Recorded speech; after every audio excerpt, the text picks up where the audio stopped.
With these performance contracts, every CCM is expected to ensure that all projects, whether funded by the Exchequer or by development partners, are completed within the timelines.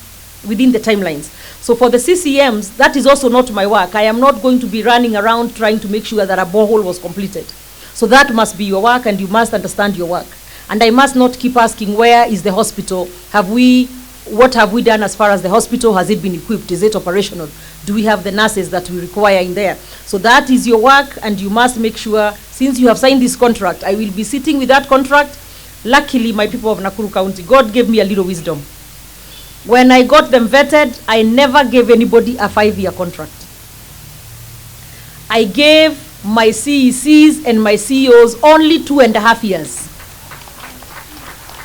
I told them, before this wananchi wanifukuze, kwanza mimi nitawafukuza hawa.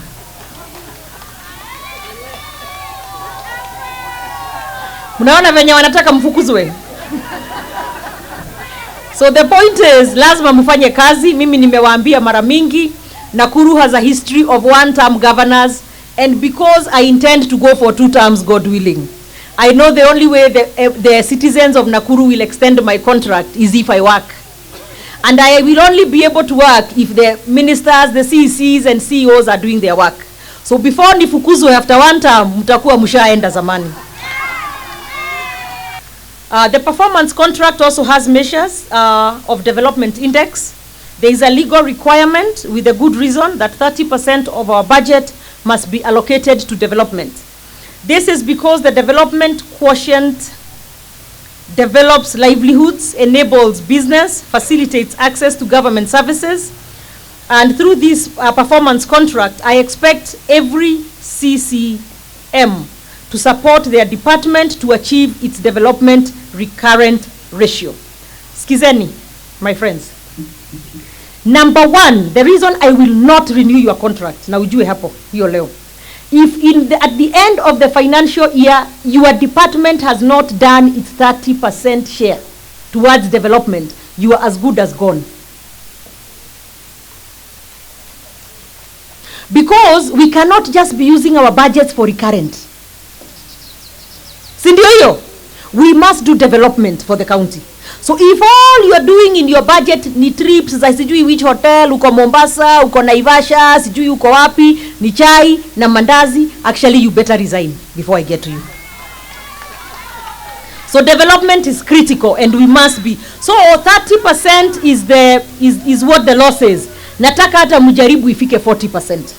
Sawa, as a department, kindly have an eye and focus on development beyond and above everything else. Yes, I know we must pay salaries, we must do all that, but we cannot also spend all our money on recurrent and not be conscious and deliberate and intentional about development. So we will ensure the traditional habit of only spending recurrent budget is stopped. And again, I really cannot overemphasize this. Again, my dear friends, that will be my one big measure of measuring you as a CCM. If your department, you have not done development, tafadhali, unaniwestia time, you are wasting the time of the people of Nakuru, and we do not need you around. So the recurrent budget generally is often about the team, travel, salaries, and all that sort of stuff. So I expect more attention to the development funds, which have a direct bearing on the socio-economic development of our people.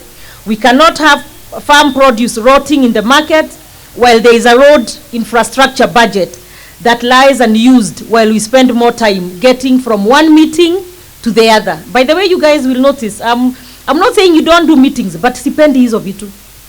At you always one meeting to the other, one meeting to the other. You are hardly in your office thinking, being strategic, leading your department and making sure that work is being done.